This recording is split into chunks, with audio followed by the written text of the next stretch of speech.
Assalamualaikum warahmatullahi wabarakatuh. Ya, salam sejahtera untuk kita semua. Semoga kalian dalam keadaan sehat walafiat. Gitu. Nah, pada tayangan video sebelumnya telah dibahas secara fundamental tentang hukum Hooke. Nah, apa itu hukum Hooke? Ya, bagi kalian yang belum melihat tayangan video sebelumnya, bisa dilihat melalui link yang ada di deskripsi.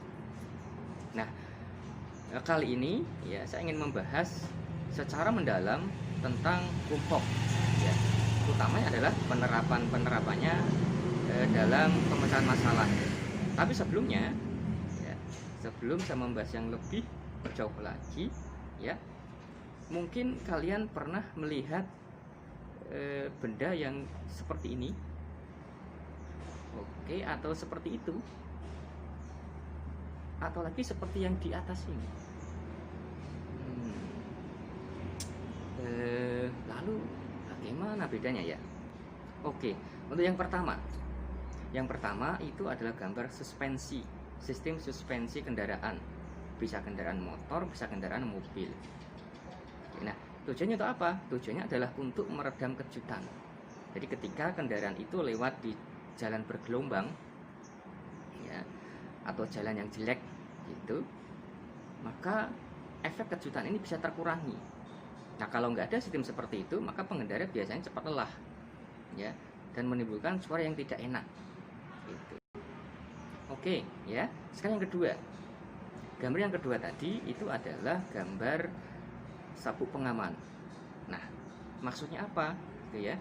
Nah, ketika kita naik kendaraan mobil gitu di jalan raya, ya, biasanya kita pakai itu namanya sabuk pengaman. Nah, tujuannya untuk apa? Tujuannya ketika kendaraan itu melaju dengan kecepatan yang kencang, itu pada saat kita melakukan pengereman secara mendadak, ya, tubuh kita itu tidak terpental terlalu ke depan, gini, gitu kan? Nah, sehingga ya untuk menghindari itu, ya, diperlukan sabuk pengaman. Ya, tujuannya untuk safety itu saja. Nah, yang ketiga itu adalah sistem yang ada di dalam spring bed, ya. Nah, dimana di bawahnya spring bed itu terdapat susunan pegas-pegas yang disusun sedemikian rupa sehingga kalau seseorang itu berada di atas spring bed itu, maka di bawahnya akan menekan, gitu ya. Nah, kemudian dari sistem itu orang yang ada di atas spring bed itu merasa tidak, di bawahnya tidak merasa keras gitu. Jadi kalau buat itu enak. Nah, prinsip-prinsip itu yang nanti akan kita bahas, ya, terutama adalah susunan pegas.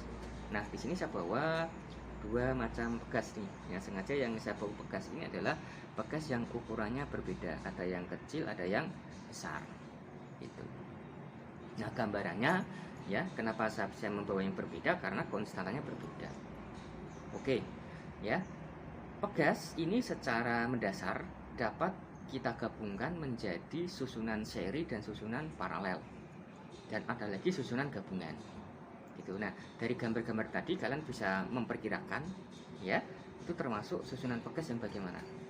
Nah, yang pertama yang ingin saya bahas ini adalah susunan seri. Kalau pegas kita susun secara seri, maka kita gabungkan di sini, gitu. Ya, pegasnya kita gabungkan jadi satu. Jadi dua pegas ini kita gabungkan menjadi satu. Oke, ya, apapun itulah kita gabungkan menjadi satu seperti ini, ya, karena ini tidak ada pengaitnya ini. Oke. Nah, kita gabungkan menjadi satu seperti ini pasang secara seri. Atau lebih jelasnya bisa dilihat gambar di samping, ya, bagaimana pegas disusun secara seri.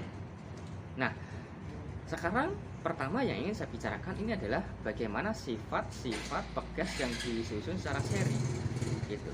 Nah, kalau ini kita gabung di sini, ya, kita gabung, kemudian kita kasih ini sebagai pemberatnya, ya, kita tarik dengan daya kasih pemberat, gitu. Nah, ini, oke, ya.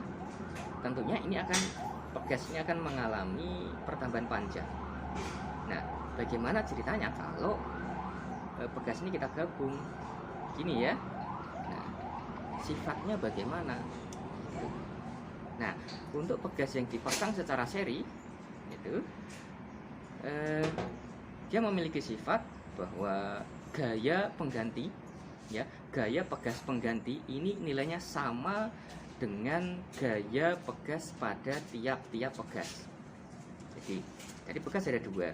Ketika dikenakan gaya, masing-masing pegas itu mengenakan atau memberikan gaya pegas. Yang ini juga sama, memberikan gaya pegas. Nah, kalau digabung secara seri ya, secara seri itu, maka gaya pengganti, gaya pegas pengganti atau gaya pegas total ini sama dengan gaya pegas masing-masing pegas tadi, gaya pegas untuk tiap-tiap pegas. Nah, secara matematis dapat kita tuliskan di deskripsi gitu. Nah, kemudian itu tentang gayanya. Bagaimana tentang pertambahan panjangnya? Gitu. Ya, bagaimana tentang mengenai pertambahan panjangnya? Oke, saya gambarkan. Pegas pertama kalau saya kasihkan gaya ini akan mengalami pertambahan sekian. Itu. Oke, sekarang yang kedua.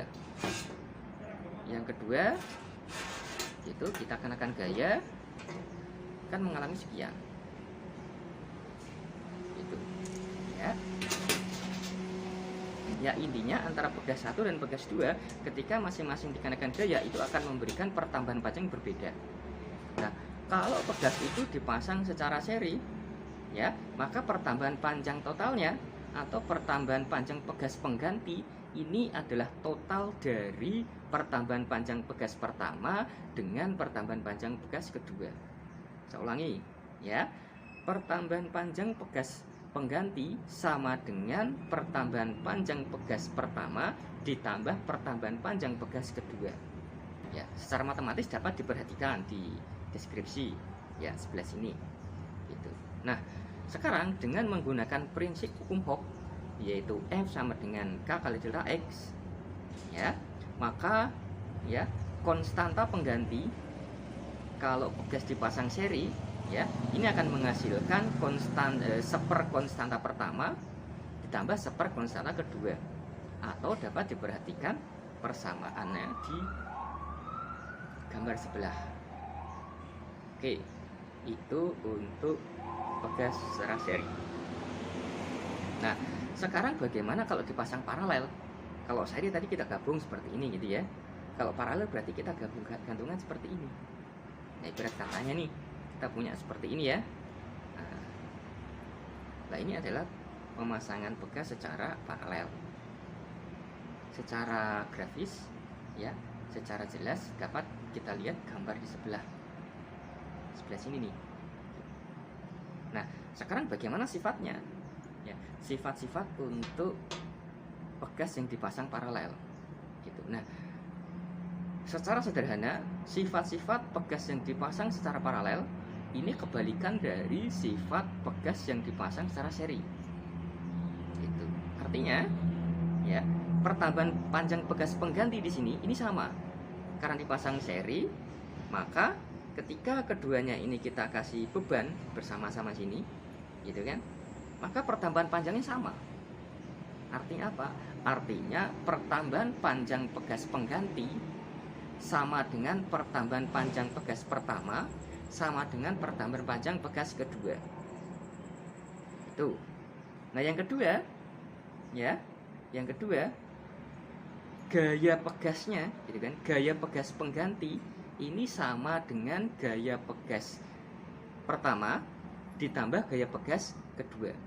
Beda dengan pegas yang dipasang seri. Kalau pegas pasang secara seri ya, gaya pegas penggantinya itu sama. Tetapi kalau pegas dipasang paralel, gaya pengganti pegas ya ini sama dengan gaya pegas pertama ditambah gaya yang dihasilkan pegas kedua. Nah, sama seperti pegas pertama, sama seperti pegas dipasang seri ya, dengan menerapkan atau menggunakan persamaan pada hukum Hooke, yaitu konstanta pegas yang dipasang secara paralel itu dapat kita tuliskan dengan persamaan berikut ini ya. Kita bisa tuliskan dengan persamaan ya seperti berikut ini di bawah ini.